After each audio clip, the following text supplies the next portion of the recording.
오늘도 하나님의 은혜를 사모하여 주회전에 나오신 사랑하는 우리 진도 중앙교회 성도님들, 또 여러분의 가정과 산업과 기업 위에 하나님의 복락의 강수가 넘치기를 주의 이름으로 축원합니다.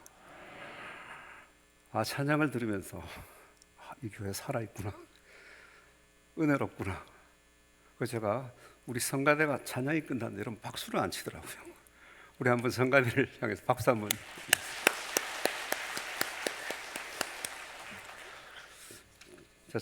잘 모르지만은 들을 줄은 압니다. 상당히 수준 있는 성가대라는 것을 여러분들이 알아주시면 좋겠어요.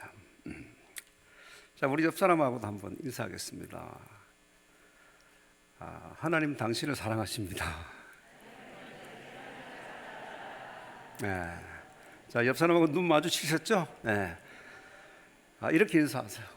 당신을 보니 마치 하나님의 얼굴을 뵙는 것만 같습니다.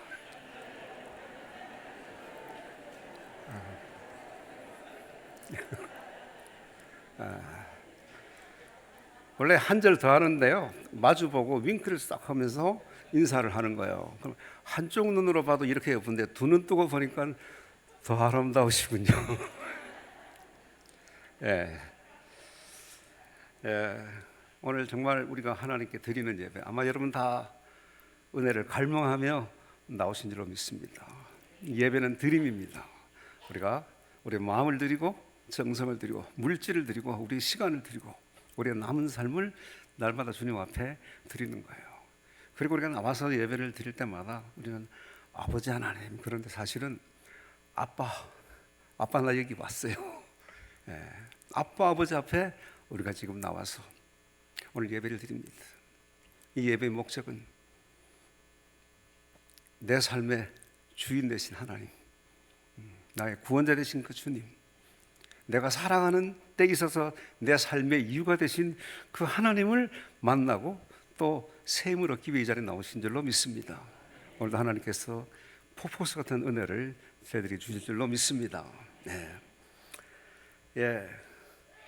소개받은 대로 저는 전도 98 사역을 하다가 피제 떠나갔습니다.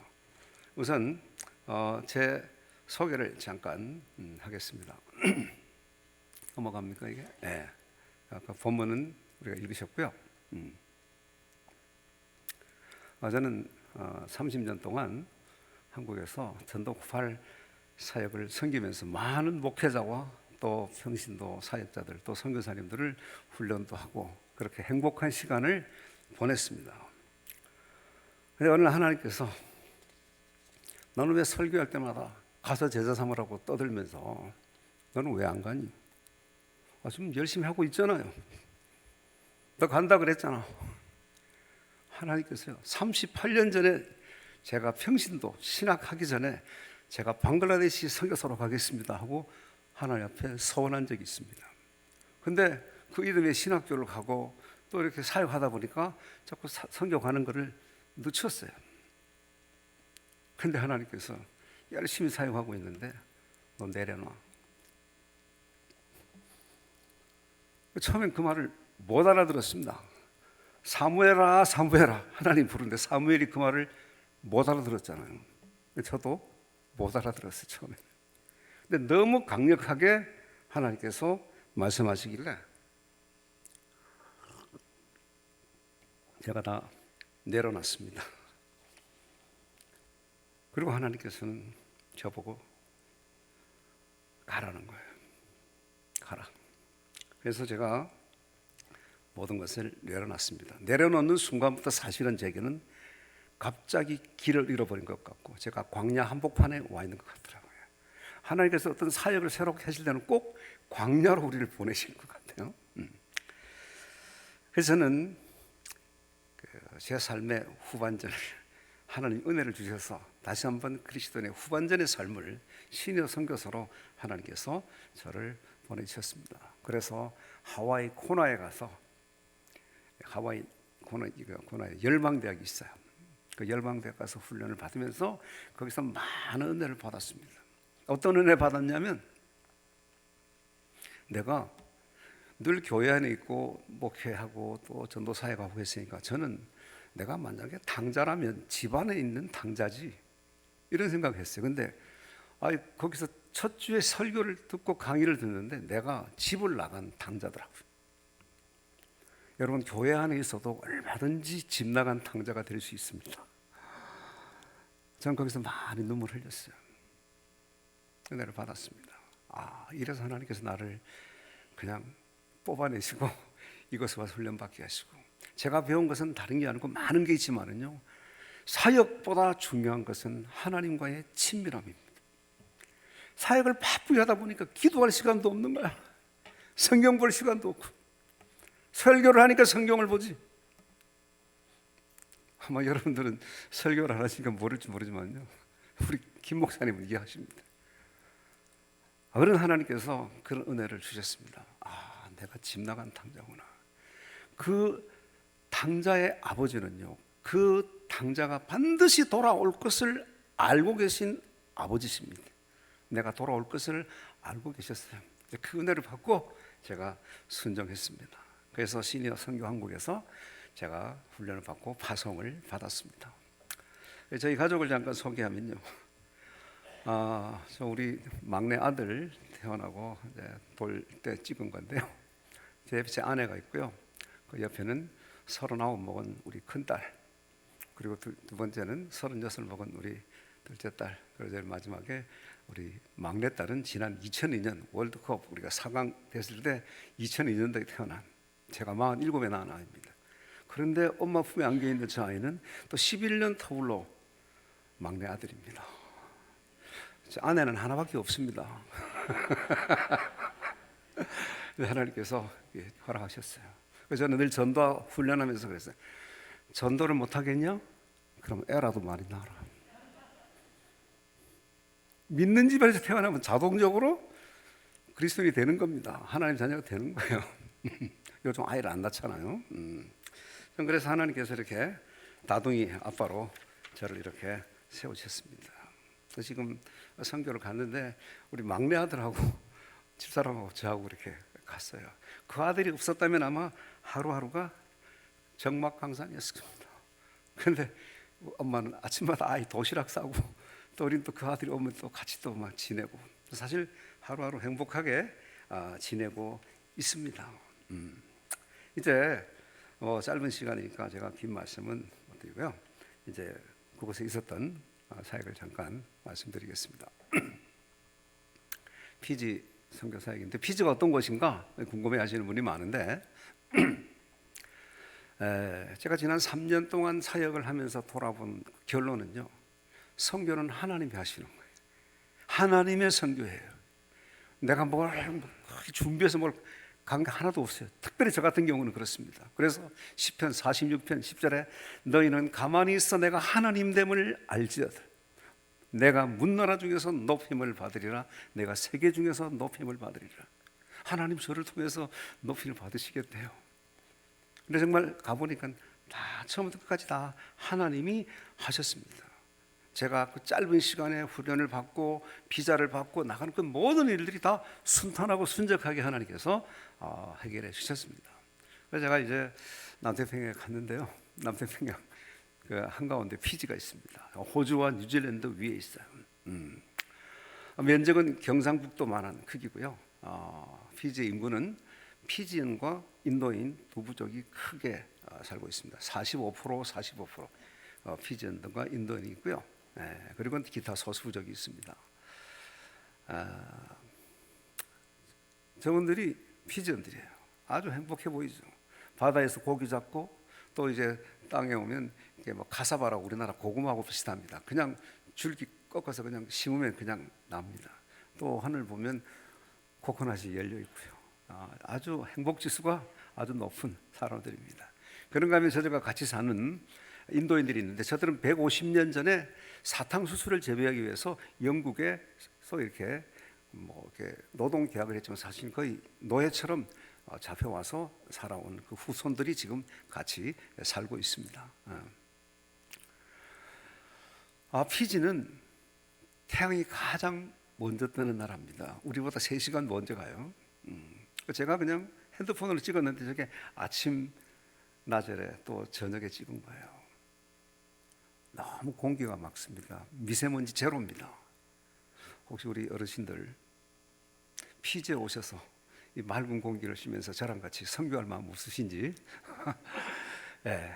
자, 저것이 히비스쿠스라고 하는 피지의 대표적인 꽃입니다. 한국에 와보니까 저 꽃으로 차를 만들어서 마시고들 있더라고요.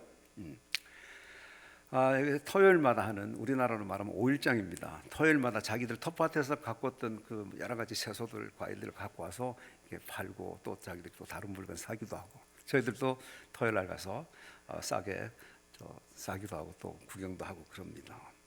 그렇게 피지에서 이렇게 지냈는데, 이제 사역을 좀 살펴보면 잘 안 넘어가네. 도와주세요. 예, 자. 제가 처음에는 아시아 태평양 대학교의 부총장이라는 직임으로 제가 갔습니다. 그래서 이제 채플린 사역을 하기 위해서 갔는데, 제가 2019년 11월에 갔어요. 12월에 코로나가 터졌습니다. 한 달만 늦었어도 못 들어갈 뻔했어요. 근데 가자마자 열심히 학교를 정돈하고 학생을 맞으려고 이듬해 준비했더니 학생들이 한 명도 안 오는 거예요. 네. 그래서 할 수 없이 기도하면서 노숙자 사역을, 홈리스 사역을 하게 됐습니다. 월요일에 갔는데 목요일부터 하기 시작했어요. 가자마자 아침에 빵과 재료들을 준비하고 오후에 빵을 만들어서 저녁이 되면 이제 홈리스들에게 이렇게 나눠줬습니다. 여기 우리 아들하고 아내가 나눠주고 있죠. 열심히 준비하는 모습입니다. 자, 영상을 잠깐 보겠습니다. 여기부터 처음부터 우리 아들입니다. 예. 이제 타운에 가면 저렇게 거지들이 있어요. 오케이. 한 4곳, 5곳 정도를 제가 차를 타고 다니면서 이렇게 나눠주는데, 우리 아들이 빵을 나눠주면요, 저분들이 막 우리 아들 손을 잡고 막 뽀뽀를 하고 막 끌어안고 그래요. 자기도 집에 두고 온 아이들이 생각이 나서 그러는가 봐요. 이렇게 빵을 주면 다들 좋아들 합니다. 네, 잠깐 보겠습니다. 악수해야지. 네. 예. 많은 영상이 있지만은 이제 시간 관계상 제가 네. 한 카트만 보여드립니다. 근데 저렇게 노숙자들만 먹는 것이 아니라 길거리에 여자들도 또 뭐 일을 하는 또 뭐 인부들도 뭐 다 제가 이렇게 나눠줍니다. 저들 중에는 마약 저곳에 뽀뽀하고 막 그러죠. 네. 네, 마약 중독자도 있고 또 알코올 중독자들도 있고 그래요. 그래서 저들을 도와주지 않으면 나중에 더 큰 문제가 생길 수가 있기 때문에. 저기 아저씨 있잖아. 너무 배고프면 무슨 짓을 못 하겠어요. 네. 그래서 제가 저 일을 했는데요. 제가 저 사역을 하고 나니까 어느 한국 교회 가가지고 한인 교회 가서 설교를 했는데, 아니 목사님 어떻게 그 나쁜 놈들인데 그것도 아들하고 아내하고 늦은 밤에 가가지고 저렇게 홈리 사역을 했냐고. 자기들은 20년이 넘게 살아도 저들에게 밥을 줄 생각도 못했다는 거야. 그래서 내가 알면 했겠냐고. 모르니까 했지. 하나님이 시키니까 했지. 내가 아마 생각을 했다면 못했을 거예요. 저기 저 여자분들도 있고 막 그래요. 자, 이 정도 보겠습니다. 그렇게 해서 처음에는 떡을 주지만은 떡만 준 게 아니고 복음도 나누는 거예요. 그래서 이제 이 책을 늘 가지고 가서 저들에게 복음을 전합니다. 그래서 여러 번 하다가 이제 많이 들었으니까 어떤 때는 막 내가 얘기하면 알아듣고 그 친구가 또 다른 사람한테 막 내 대신 하기도 하고요. 그러다가 이제 제가 또 섬기던 그 학교 안에 교회가 있었어요. 그래서 거기서 전도파 훈련도 또 하고요. 그리고 또 거기서 또 제가 설교 사역도 한 9개월 동안 우리 선교사님 대신에 제가 또 했는데, 저기 인도인들 예배입니다. 인도인들 예배는 굉장히 뜨겁습니다. 막 찬양하고 또 기도하는데 아주 참 열정적이에요. 코로나 기간에 틈틈이 이 생필품이 없기 때문에 마을에 모든 도로가 다 차단돼 버리니까 할 수 없이 이제 선교사들이 가가지고 먹을 거 사가지고 마을에 집집마다 한 박스씩 뭐 빵, 설탕, 밀가루, 쌀, 기름, 또 뭐 참치캔 뭐 이렇게 해가지고 바리바리 싸가지고 이제 전해줍니다. 고마워들 하죠. 그러다가 이제 마스크가 왔어요. 그 마스크가 한국에서 왔길래 나눠줬습니다. 근데 그냥 나눠주지 않고 제가 우리 한국에 있는 우리 사랑의 교회 권사님에게 권사님 전도지를 좀 만들어주라. 간단하게. 그래서 이 마스크 안에 이 전도지가 들어 있습니다. 이렇게 이 영어로 돼 있어요. 그래서 제가 이제 차에 올라타 가지고 여러분 다 어디 가십니까? 여러분의 목적지는 뭐 어디 갑니다. 여러분 우리 인생의 마지막 목적지 종착역은 어딘 줄 아십니까? 천국입니다. 어떻게 하면 눈물도 슬픔도 죽음도 없는 천국에 갈 수 있는지 말씀드려도 되겠습니까? 하고 제가 이제 복음을 전하곤 했습니다. 조금 이따 시범 보이겠습니다. 저렇게 뭐 차 타고 가는 사람 또 뭐 시장에 있는 장사치들 전했어요. 이 마스크를 줬더니 복지부 장관이 그 KF 마스크 좀 보내줄 수 없냐? 그래서 만장을 준비해가지고 마침 할렐루야 교회와 평택대강교회와 몇 교회들이 KF 마스크를 보냈어요. 그걸 전해줬더니 너무 고마워하는 거예요. 그래서 복지부 장관이 직접 나와가지고 이걸 받고 또 교제를 했습니다. 그뿐만 아니라 방역복이라든가 또 뭐 이렇게 체온계 이런 것들도 같이 나눠드렸죠. 그 다음에 제가 연말이 되어서 유치원을 이제 섬기는 곳에 제가 도와주러 갔어요. 근데 제가 떠나기 전부터 사실은 유치원 사역에 대한 꿈을 가지고 있었는데 하나님께서는 또 그런 기회를 주셨습니다. 그래서 저희들이 자체적으로 하기 위해서 유치원 할 땅을 막 구하러 다니고 그랬습니다. 그래서 이제 이런 사역들을 효과적으로 하기 위해서는 NGO를 형성해야 되겠길래 제가 갈릴리 빌리지라는 이름으로 NGO를 만들었어요. 왜 갈릴리냐 그러면 우리 예수님께서는 예루살렘에서 사역하시지 않고 가난한 마을 갈릴리에서 사셨기 때문에 그래서 갈릴리 빌리지, 갈릴리 마을 이런 이름으로 제가 이렇게 로고를 만들었습니다. 그런데 재작년이죠 벌써 갑작스런 시련이 다가왔습니다.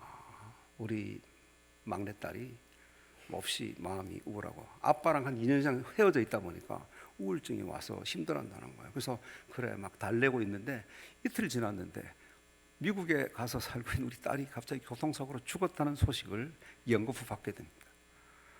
그런가 하면 또 그때 당시에 내가 이제 막 좀 힘들어서 막 이제 한국으로 돌아갈 귀국 준비를 막 하려고 하니까 우리 직원들이 막 배신하는 거예요. 나를 모함하는 거예요. 몰랐어요. 이런 일들이 막 쯔라미처럼 몰려오는 겁니다. 어찌할까? 아무것도 할 수 없었어요. 아이가 죽었는데도 가볼 수도 없었어요. 그런데 이제 우리 딸아이, 내 대신 큰 딸이 미국에 가서 장례를 치르고 왔습니다. 근데 그 딸이 보고 읽던 성경책입니다. 그 성경책이 펼쳐보는데 베드로전서 4장 12절의 말씀이 있는 거예요. 이게 뭐 이런 말씀이 있는 겁니다. 너에게 여러 가지 불시험이 오는 것을 이상하게 여기지 마라. 그러면서 오히려 그것을 영광스럽게 그리스도인으로 받는 고난은 오히려 영광스럽게 생각하라는 것입니다. 제가 정리를 이렇게 하기를 왜 고난을 즐거워해야 되는가? 우리가 그리스도의 고난에 참여하게 되기 때문에 아버지의 마음을 알게 되니까 하나님이 세상을 이처럼 사랑한다 할 때 그 이처럼이 뭐냐는 거예요. 독생자 외아들을 아낌없이 내어주기까지 이처럼 사랑하셨다는 걸 깨닫게 됐어요. 마지막 영광의 날에 기쁨으로 참여하게 될 것을 확인하기 때문에 내가 세상 떠나는 날 천국 들어가는 날 내 딸이 아마 맨발로 아빠 어서 와 하고 달려나올 것을 저는 확신합니다. 하나님의 영이 성령이 또 함께 하시는 거예요. 그리고 마지막으로 하나님께 영광이 되기 때문에 우리의 모든 삶은 사나 죽으나 오직 하나님께 영광을 돌리는 삶이 되어야 된다 하는 것을 깨달았어요. 그래서 저렇게 아이와 함께 참 안성수양관에서 파송식 갈 때 같이 다 사진 찍었는데 여러분 보실 때 왼쪽에 좌우측에 우리 큰딸 사위하고 딸 또 반대쪽에 우리 둘째 딸은 그 미국 사람하고 결혼을 했어요. 그리고 가운데 우리 딸하고 장모님하고 그랬는데 아이가 세상을 떠나고 큰딸이 유해를 가지고 돌아왔습니다. 제가 이 딸을 아까워하고 안타까워하지만은요 저는 슬퍼하지 않습니다. 왜냐하면 우리 딸이요 죽기 몇 달 전에 장로교 목사 딸인데 자기가 침례교회를 다니고 있었어요. 아빠 나 침례를 받고 싶대. 너 안 받아도 돼. 유아세를 받았어. 얘도 받아야 된다는 거야. 왜? 아빠, 침례는 나의 모든 죄를 하나님이 씻겨주시고 새롭게 해주신다는, 즉 우리를 물에 들어가는 건 죽음을 말합니다. 다시 나오는 것은 부활을 뜻해요. 이 침례를 받고 싶다는 거예요.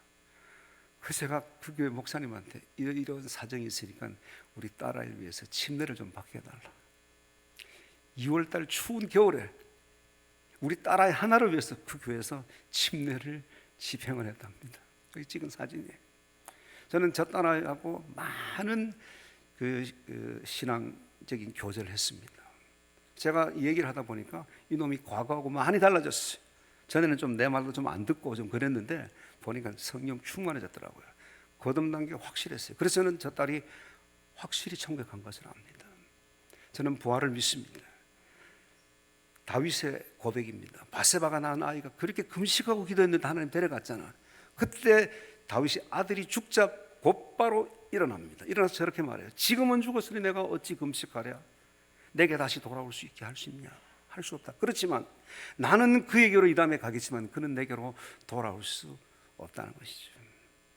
이 땅에서는 만나지 못하지만은 정말 우리가 예수 믿으면서 천국 소망이 있다는 것이요, 얼마나 복된 일인지 모릅니다, 여러분. 특별히 나이를 먹으면 먹을수록 천국 소망이 있다는 것은 정말 복 중의 복입니다. 믿으십니까? 네.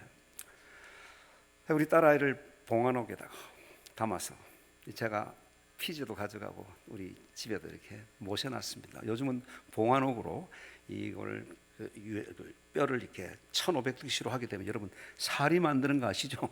사리가 나오잖아요. 사리 만드는 그런 그 원리더라고요. 그래서 아이의 천국 입성 감사 예배를 드렸습니다. 우리 큰딸 아이 교회에서 같이 예배를 드렸어요. 자, 이런 참 딸아이를 뒤로 하고 제가 이제 모든 사역은 우리 한경이랑 같이 한다는 그런 마음으로 제가 지금까지 사역을 하고 있습니다. 여러분, 인생을 살아가면서 우리 모두가 겪는 한 가지 어려움이 있다면 그것은 이별과 상실입니다. 우리는 엄마 뱃속에서 탯줄을 자르는 순간부터 이별이라는 것을 경험합니다. 유치원을 다니고 초등학교를 다니다가 친구들이랑 헤어져요. 또 가지고 놀던 고무줄이나 또 뭐 장난감도 잊어버립니다. 중학교, 고등학교 계속 올라갈수록 계속 사람들과 이별하고, 그런가 하면 나중에는 친한 친구들이, 직장 동료가 갑자기 세상을 떠나는 이별도, 상실도 경험합니다. 특별히 내 사랑하는 가족들을 잃어버린 상실을 경험할 때는 참 아프죠. 다 가다가 열차를 타고 가다가 내립니다. 또 다른 사람이 탑니다. 마지막에 나도 내리는 날이 오겠죠. 그러나 여러분, 이렇게 이별과 죽음이 끝이라면 우리가 오늘 이렇게 열심히 살아갈 이유가 있습니까? 우리는 끝이 아니라는 걸 알기 때문에, 죽음이 끝이 아니라는 걸 알기 때문에 우리는 천국 시민권자답게 이 땅에서 사는 날 동안 우리는 정말 하나님 앞에서 코람데오의 삶으로 살아가는 것입니다. 여러분, 이 세상에는 두 가지 부류의 사람이 있습니다. 전도자와 전도 대상자, 복음을 아는 사람과 복음을 모르는 사람. 그래서 저는 사람들 만나기만 하면 전도를 합니다. 집사님, 이 그림을 따라 넘겨주세요. 그래서 사람들 만나면 이 책 본 적 있습니까? 질문이네요. 그래요. 두 가지 질문이요. 내 인생을 바꿔놓은 두 가지 질문입니다. 질문 하나 드려도 되겠습니까? 오늘 밤 이 세상을 떠나신다면 천국에 들어갈 걸 확신하시나요? 모르신다고요. 만약에 우리가 당신하고 나하고 같이 차를 타고 가다 사고가 나서 죽었다고 하자. 천국에 도착했어요. 천국 문 앞에서 하나님께서 내가 왜 너를 나의 천국에 들여보내야 하니? 라고 물으신다면 어떻게 대답하시겠습니까? 이 대답을 하면 통과하는 것이고 대답 못하면 돌아서면 지옥입니다, 여러분. 우리가 영혼들을 만나면 이제 불쌍히 생각하면서 우리는 복음을 전해야 돼요. 그래서 제가 간단하게 말씀드리겠습니다. 천국은 값없으신 하나님의 선물입니다. 돈이나 공로나 자격으로 얻는 것이 아니에요. 왜 하나님은 천국을 꼭 선물로 주셔야만 할까요? 그것은 우리가 그 천국을 받을 자격이 없는 죄인이기 때문입니다. 인간은 죄인입니다. 죄인은 스스로를 구원할 수 없어요. 그러나 이러한 우리 인간의 죄에도 불구하고 하나님은 자비로우셔서 우리를 벌하시기를 원치 않으십니다. 그런가 하면 하나님 또한 어려우시기 때문에 우리 죄를 반드시 벌하셔야만 해요. 이 벌을 줄 수도 안 줄 수도 없는 곤란한 문제를 하나님은 하나님의 지혜로 하나님의 방법으로 예수 그리스도 안에서 이 문제를 해결하셨습니다. 예수 그리스도는 무관하신 참 하나님이신 동시에 참 인간이십니다. 더욱 놀라운 것은 그분이 이 땅에 오셔서 우리를 위해서 하신 일입니다. 그는 우리 위해 십자가에 못 박혀 달려 죽으시고 사흘 만에 부활하셔서 지금은 저 하늘나라 하나님 우편에 앉아 계십니다. 이제 그 예수님께서 우리에게 선물을 주시기를 원합니다. 어떻게 이 선물을 받을 수 있을까요? 이 영생의 선물은 믿음으로만 받습니다. 천국문을 열 수 없는 믿음들이 있어요. 무슨 문제가 생기면 기도하죠. 뭐 바라죠. 이런 단순한 지식적 동의나 일시적 현세적 믿음, 그냥 예수님이 죽었다더라, 하나님의 아들이라더라 이렇게 지식적으로만 알고 있는 것은 그건 종교인이에요. 또 무슨 필요할 때만 하나님 찾으면 하나님 물론 그 기도는 들어주십니다. 그러나 기도는 들어주시고 문제는 해결이지만 천국은 못 갈지도 몰라요. 천국 가기 위해서는 오직 예수 그리스도만을 신뢰해야 되는 것입니다. 주 예수를 믿으라, 그리하면 너와 내 집이 구원을 받으리라. 다 설명하고 난 다음에 이해가 되십니까? 지금 제가 당신에게 말씀을 드렸는데 하나님이 묻고 계십니다. 사랑하는 아들아, 사랑하는 딸아, 내가 너에게 영생의 선물을 주려 하는데 받겠느냐? 받으시겠다고요? 감사합니다. 제가 기도하겠습니다. 이 기도를 하고 이제 당신은 오늘 당신의 영적 생일입니다. 아이가 태어나면 무럭무럭 자라야 하듯이 우린 자라야 돼요. 그러기 위해서는 날마다 성경 보고, 그리고 또 하나님께 기도하고, 그리고 또 일요일마다 주일마다 예배당에 나와서 예배를 드리시고, 그리고 예배를 드리다 보면 또 나이가 비슷한 사람들과 친구하며 교제할 수 있습니다. 그리고 오늘 마지막으로 내가 전한 얘기를 또 다른 사람들에게 한번 전해보세요. 혹시 전할 사람 있습니까? 오늘 제 얘기를 들어주셔서 감사합니다. 다음 주 아침 9시 반에 혹은 10시 반에 제가 차로 당신을 모시러 가겠습니다. 다음 주 진도 중앙교에서 만나도록 합시다. 이렇게 복음을 전하는 거예요. 간단하잖아요. 근데 이걸 다 못하겠다 그래요. 왜냐하면 간단합니다. 영원 사랑하는 마음이 부족하기 때문에. 저 사람이 오늘 나를 만났는데 내가 이 복음 전하지 않으면 저 사람이 지옥에 갈지도 모른다는, 아니 지옥에 간다는 걸 안다면 여러분, 그분이 여러분의 부모고 형제고 여러분의 친구고 동료라면 어떡하시겠어요? 하나님 내게 이렇게 복을 주신 것은 나 혼자만 예수 잘 믿다가 천국 가라는 게 아니잖아요. 남은 날 동안 주님 저를 드립니다. 예배는 두 가지예요. 주일날 나와서 예배 드리는 것과 삶으로 드리는 예배, 산져서 혹시 영혼을 구원하는 사역입니다. 꼭 이렇게 복음을 전하는 것만 아니라 여러분이 가지고 있는 여러 가지 은사를 가지고 여러분의 직장에서, 여러분의 가정에서, 또 여러분이 만나는 또 뭐 학교나 뭐 캠퍼스 이런 곳에서 만나는 이들에게 그를 위해서 기도하고 또 기회 닿는 대로 복음을 전할 수 있어야 됩니다. 이제 다음 그림으로 넘어가겠습니다. 우리 주님께서 원하시는 것이 뭔가? 주님이 기뻐하시는 교회는 어떤 교회인가?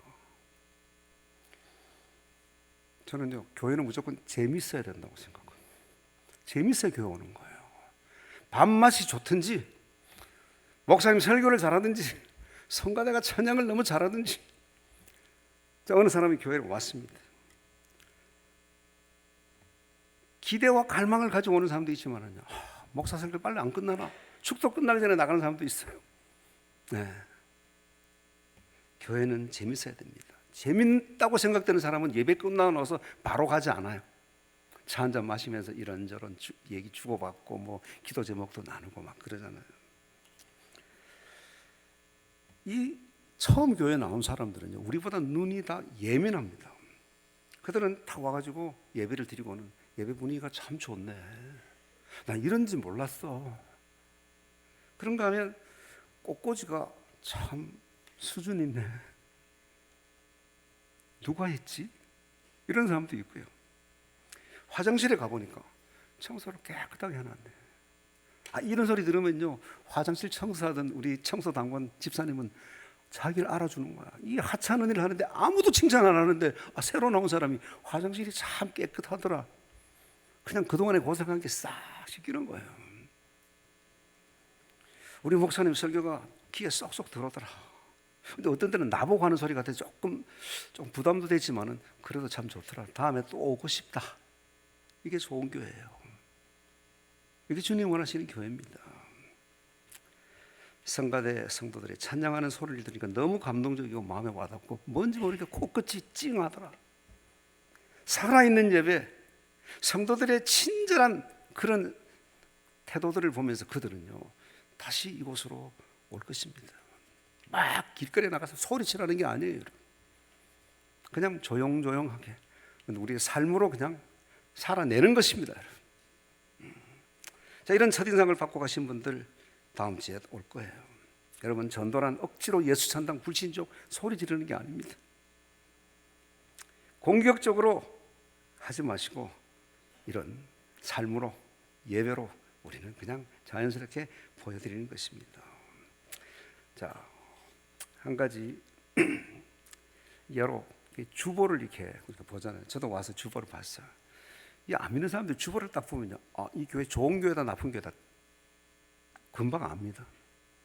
뭐 이렇게 선교 활동하고 캄보디아를 갔다 왔구나. 우리는 의뢰껏 하는 걸로 생각하지만은요, 그 사람들은 이 교회는 남을 베풀 줄 알고 지역 사회를 섬길 줄 아는 이런 교회구나. 이 주보가요 그냥 만들어진 주보가 아니라니까요. 이 주보가 우리 교회의 얼굴입니다, 여러분. 그래서 어떤 교회는 이 교회를 주보를 전도지로 쓰는 교회들도 있잖아요. 수준이 있어야 됩니다. 격조가 있어야 돼요. 그러니까 종이를 좋은 종이를 쓰라는 게 아니라 그 안에 내용이 좋은 내용이 담겨야 된다는 것이죠. 버리기 너무 아깝다는 거예요. 할 말이 너무 많습니다만은 자, 본론으로 가겠습니다. 오늘 교회 주인 되신 주님께서 우리에게 하시는 말씀은 가르치고 전파하며 치유하는 교회가 되라고 주님 우리에게 말씀하고 있습니다. 예수님께서 도시와 마을에 두루 다니사 그들의 해당해서 가르치시며 천국 복음 전파하시며 모든 병과 모든 약한 것을 고치시니라. 이 가르치고 전파하며 치유하는 이 이야기는 마태복음 9장에만 나오는 것이 아니고 4장에도 똑같은 말씀이 나옵니다. 그죠? 4장에도 보면 똑같은 말씀이 나와요. 또 약한 자들을 고쳐주신다는 말씀이 나오잖아요. 그러니까 4장은 산상수훈을 전하기 전이고 9장은 산상수훈이 끝난 후에 예수님께서는 가르치시기 전에도 가르치고 전파하며 치유하는 교회가 돼야 된다. 그리고 실제로 가르치시고 본을 보이시고 그리고 또 마지막으로 한 번 더 주님은 강조를 하신 거예요. 그렇게 여러분 이해를 하시고요. 자, 예수님께서 처음 이 땅에 오셔가지고 회개하라 천국이 가까웠느니라 이렇게 말씀하셨습니다. 그죠? 그리고 주님께서 또 이어서 하신 말씀이 뭐냐면 그 베드로와 요한이 금을 깁는 것을 보시고는 나를 따라오너라 하고 제자로 삼으시는 그런 장면이 나오죠. 그런데 주님께서 이제 하신 첫 번째가 뭐냐면 가르치는 거예요. 가르치는 거예요. 여러분 잘 아시는 대로 마태복음 5장, 6장, 7장은 산상수훈입니다. 예수님께서 모아놓고 가르치신 거예요. 근데 여러분 예수님은 가르치실 때 그냥 이렇게 쭉 설교만 이렇게 하신 게 아닙니다. 5장, 6장, 7장 이렇게 보시면요. 또 8장 넘어가면 주님께서는 몸소 실천적으로 보여주십니다. 여러분 신앙은 보고 배우는 것입니다. 여러분. 지식으로 가르쳐서 되는 부분도 있지만 그건 기본적인 내용이고요. 그것이 내 것이 되려고 그러면 따라해야 돼요. 그래서 예수님께서 늘 제자들 데리고 다니시면서 가르치시는데 나 따라해봐요. 요렇게. 나 따라해봐요. 이렇게. 하나하나 율동 배우듯이 주님은 꼭 그렇게 가르치시고 너도 한번 해봐. 근데 했더니 안 되는 거예요. 안 되지. 왜 안 되는 줄 알아? 기도를 안 해서 그래. 가르쳐 주시는 거예요. 주님은 그런 식으로 가르쳤습니다. 마태복음 5장, 6장, 7장은 다 가르침이에요. 5장에는 팔복이 나오죠. 그리고 너희는 세상의 빛과 소금이라고 말씀하십니다. 6장에 가게 되면 은밀한 구제에 대해서 말씀하십니다. 그리고 예수님께서 기도는 이렇게 하는 거라고. 외식적으로 금식하지 말고 진정으로 기도해라. 그리고 보물을 하늘에 쌓아두라고 말씀하십니다. 재물을, 하나님과 재물을 겸하여 섬길 수 없다고 말씀하십니다. 요즘 만몬이, 돈이 주인이 된 나라가 너무 많아요. 우리나라도 지금 그렇습니다. 경제적으로는 세계 10인데 사람들은 이제 다 못 살겠다, 죽겠다 그러잖아요. 행복이 물질이 아니라는 것입니다. 제가 오해도 말씀드리겠지만요, 흘러 보낼 때, 아니 결론적으로 말씀드립니다. 내가 가진 것은 내 것이 아니고요, 내가 쓴 것만 내 것입니다. 하나님 그것만 계산하십니다. 맞습니까? 내가 많이 가지고 있는지 상대방 거지는 몰라요. 내가 그 사람 손 잡고 이렇게 단돈 1,000원이라도 주면 돈 주는 사람이 그 사람한테 부자지. 이번에 캄보디아 가가지고 우리가 그렇게 흘려 보냈잖아요. 가보니까 가서 뭐 이렇게 뭘 도와주려고 갔는데 아마 갔다 오신 분들 다 은혜 받고 왔을 거예요. 너무 몰랐던 거를 하나님 보여주셨을 거예요. 자, 그런 얘기하면 오늘 점심 못 먹습니다. 자, 이제 넘어가겠습니다. 자, 7장에서는 주님께서 비판하지 말라고 말씀하시죠. 그리고 황금률에 대해서도 말씀하십니다. 대접 받으려면 먼저 대접하라. 다른 경전에는 이런 말이 없습니다, 여러분. 둘째로 주님께서는 천국 복음을 전파하셨어요. 그래서 전파하셨습니다. 예수님께서 산상수훈을 마치자마자 수많은 무리들이 따라다닙니다. 근데 주님께서 만나서 많은 사람 고쳐주고 또 도와주고 합니다. 근데 주님이 꼭 어떤 역사를 하시고 난 다음에 뭐라고 말씀하시는가 하면 이렇게 말씀하시죠. 내 믿음이 너를 구원하였느니라. 따라 평안히 가라. 다 기쁜 소식인 거예요. 그 단말과 같은 한마디가 자기의 그냥 오랫동안 그냥 지치고 힘들었던 그 인생이 풀리는 것을 보게 되는 거예요. 주님 이걸 가르치셨습니다.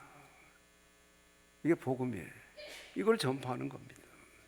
세상이 주지 못하는 평안을 맛보는 순간 그렇게 왼수 같고 그렇게 꼴보기 싫은 그 인간을 용서하고 싶은 마음이 생겼다고 여러분 구역에서 간증들 하잖아요. 이게 우리 주님께서 가르치고 전파하신 내용입니다.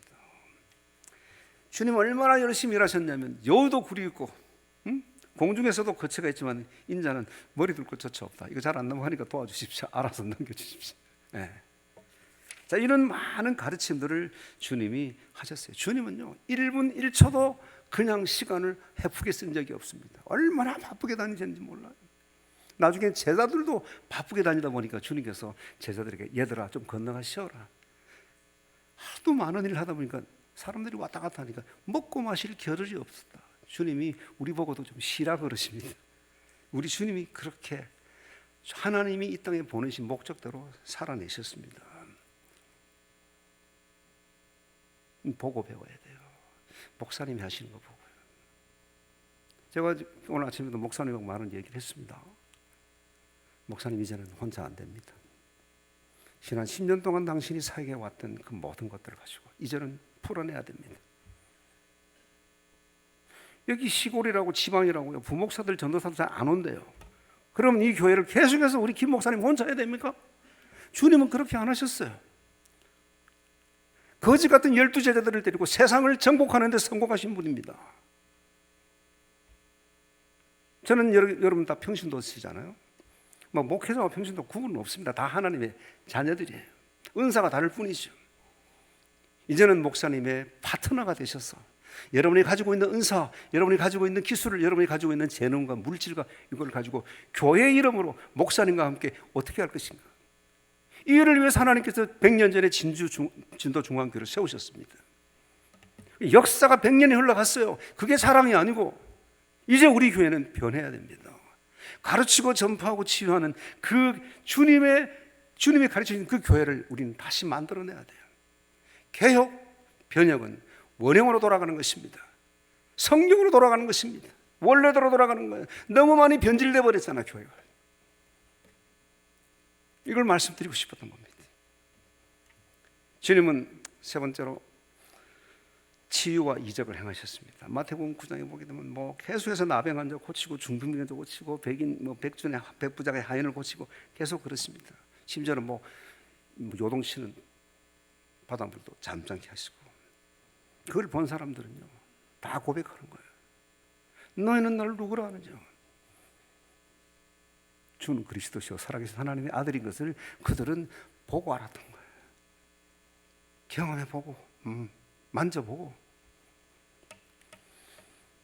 치유, 교회는 치유와 회복의 공동체입니다. 뭐 우리 목사님이 능력이 있어가지고 만약에 막 기도만 하면 막 죽을 병 걸린 사람이 낫는다, 한 10명만 죽을 병 걸린 사람이 나았다 그러면 아마 교회 막 사람들이 막 몰려들 거예요. 막 그렇게 되면 좋지만은, 옛날엔 그런 역사도 많았죠. 오살리도 가고 저 아마 하늘산도 가고 역사가 많이 있었어요. 지금도 그런 역사는 일어납니다. 근데 누가 하느냐? 우리가 하는 거예요. 교회가, 여러분들이. 어떻게?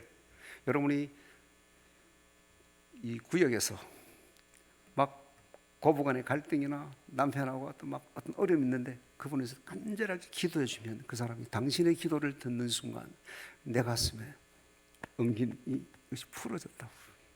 이게 치유입니다.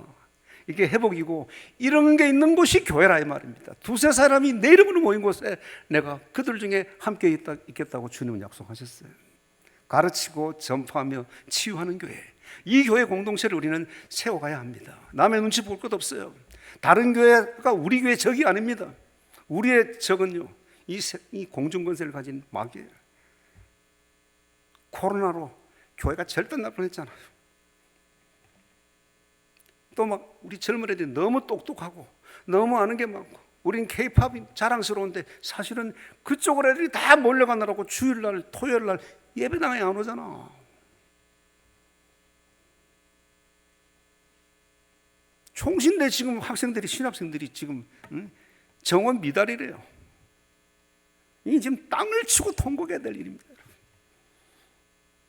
우리 교회가 다음 세대를 위해서.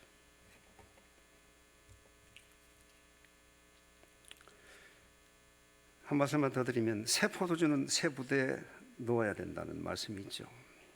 세상이 바뀌니 교회도 변화돼야 돼요. 아니, 변화를 교회가 주도해야 됩니다. 옛날에는 교회가요 모든 문화나 이런 것들을 다 주도했습니다. 교회에서 저는 포크송도 배우고 팝송도 배웠거든요. 레크리에이션도 교회에서 다 배웠거든요. 지금은 세상이 우리보다 재밌는 게 더 많아요. 그런 거 저는 뭐 선물 보따리 갖다 줘도 젊은 애들 오지도 않습니다. 뭐 째째하게 뭐 이런 거 주냐. 다 나가서 이게 이 선물 가지고 가서 전도해 보신 분들은 다 압니다. 그러기에는 세상은 너무 매력적이에요. 그들을 압도할 수 있는 그 무언가가 있어야 돼요. 그걸 우리는 주님에게서 찾아야 합니다. 그럼 주님이 기뻐하시고 원하시는 교회가 되려면 어떻게 해야 되느냐? 여기 사도행전 2장에 보면 나옵니다. 사도의 가르침을 받아 떡을 떼며 교제하며 기도하기에 전혀 힘쓰는 교회, 성령이 충만한 교회는요 제자의 수가 날마다 늘어가는 것입니다. 진도 중앙교회가 성령 충만한 교회로 변하는 순간, 여기가 성령의 도가니로 바뀌는 순간, 우리는 이 수적인 부흥은요 그건 하나님께서 자연적으로 주시는 보너스입니다. 문제는 우리 한 사람 한 사람이 변화돼야 된다는 것이죠. 목사님 혼자 알아서 다 하세요. 안 됩니다, 여러분. 이제는 목회자와 평신도가 함께하는 이 창조적인 파트너십, 목사와 평신도가 함께, 예수님이 우리의 영원한 발레자가 되시고 신랑이 되셔서 우리를 이끌어 주시는 것처럼 목사님과 우리 모든 성도들이 함께 가는 세상, 이것이 주님이 원하시는, 주님이 기뻐하시는 그런 교회라는 것이죠. 주님께서 계속해서 이제 말씀하십니다. 우리가 이런 좋은 교회를 세우기 위해서 뭘 해야 되느냐? 우리의 어떤 시야가 바뀌어야 돼요. 여기 존 러스킬이라는 그 영국의 화가가 있는데요. 이분은 이런 말을 했어요. 우리가 그림을 잘 그리려면 손재 좀 있어서 안 된다는 거예요. 사물을 보는 눈이 있어야 되고, 그리고 사물이 전달하고자 하는 강조점과 그 사상을 헤아리는 마음이 있어야 된다는 거죠.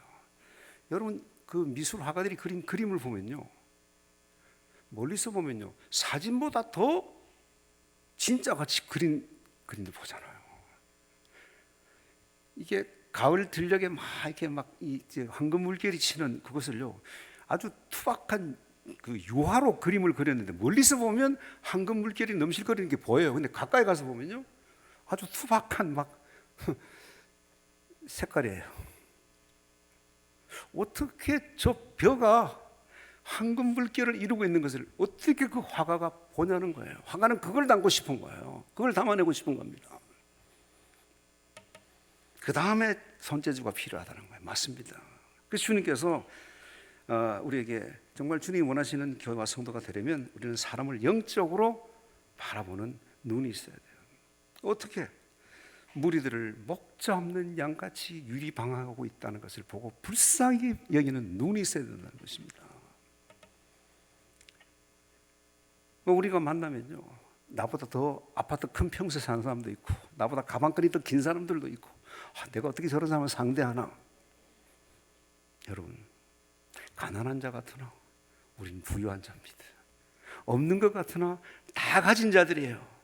저들이 많은 걸 다 가지고 있는 것 같아도 예수 없으면 그 인생은 꽝입니다, 여러분. 그렇지 않습니까? 이런 자긍심을 가지고, 높은 자존감을 가지고 우리는 세상을 상대해야 됩니다. 무리 없는 목자들을 바라보시는 우리 주님은요, 불쌍히 여기셨다. 옛날 성경은 민망히 여겼다는 말이에요. 민망이라는 말 속에는 엄마의 자궁이라는 뜻도 있고요, 내장이라는 말도 있습니다. 여러분, 배가 아프면 내장이 막 뒤틀리죠. 불쌍한 영혼을 바라보니까 내 창자가 막 뒤틀리는 것 같은 거예요. 주님은 그 아픔을 견딜 수가 없어서 바쁜 걸음 멈추시고 부르면 부르는 대로 가셨던 겁니다. 딸아이를 고쳐주러 가는데 한 헐루병 걸린 여인이 그냥 자기를 붙잡고 만지는 거예요. 믿음으로 다가왔던 그 여인이 옷자락, 이 수술이 있죠, 옷 끝에 이걸 살짝 만졌는데 예수님께서 능력이 나간 거예요. 아신 거예요. 아무도 몰라. 주님과 그 여자만 알아. 오늘 이 설교를 듣는데도요, 어느 사람은 지금 눈물 흘리고 있는 거야. 어떤 사람은 내가 앞으로 이렇게 살아야 되겠다. 그 사람만 지금 주님이 만지고 있는 거예요. 이런 역사들이 매주일 우리 목사님이 선포하는 그 주일 예배를 통해서 여러분 그 영의 양식을 받아야 한 주간을 승리할 수 있으리라고 저는 확신합니다. 영혼을 불쌍히 여기는 마음을 가지고, 그리고 그 다음에 주님은 다가가는 발, 섬기는 손, 또 복음을 전하는 입술로 주님은 실천하신 겁니다. 우리도 이렇게 살아내야 한다는 것이죠. 심폐소생술을 아십니까? 길 가다가 갑자기 어떤 사람이 막 거품 품고 넘어져서 막 힘들어한다. 배우지 않은 사람은 심폐소생술을 할 수가 없어요. 교통사고가 나가지고 사고가 났다. 여러분 112에 전화해 보신 적 있습니까? 119에 전화해 본 적 있어요? 이것도 해본 사람이 하지 해보지 않은 사람은 그 전화도 못합니다. 어떻게 하는지도 몰라. 모든 것은 배워야 됩니다. 훈련돼야 된다는 것이죠. 저는 여러분에게 이제 마무리하겠습니다. 우리 주님이 정말 기뻐하시는 교회, 정말 우리 이 진도 중앙교회가 저는 다시 한번 솔개처럼 황골탈퇴하고 새로워지고 또 다시 한번 비상하기를 원합니다. 정말 주님이 우리 교회를 이곳에 세우신 그 목적대로 하나님이 원하시고 기뻐하시는 교회, 가르치고 전파하고 치유하는 그 사역을 몸소 실천해내고, 또 그리고 또 이 안에서 나와 같이 또 해봅시다 하고 자꾸 제자 사역을 해내는, 그래서 우리 교회는 정말 뭐 자랑을 내서 하는 것이 아니라 진도에 가면 팽목항이 있다, 진도에 가면 세월호에 무슨 기념비가 있다, 이게 아니고요, 진도에 가면 진도중앙교회가 있다. 이런 역사들을 이뤄내시는 하나님의 아들, 딸들이 되시기를 주여로 축원합니다. 기도하겠습니다.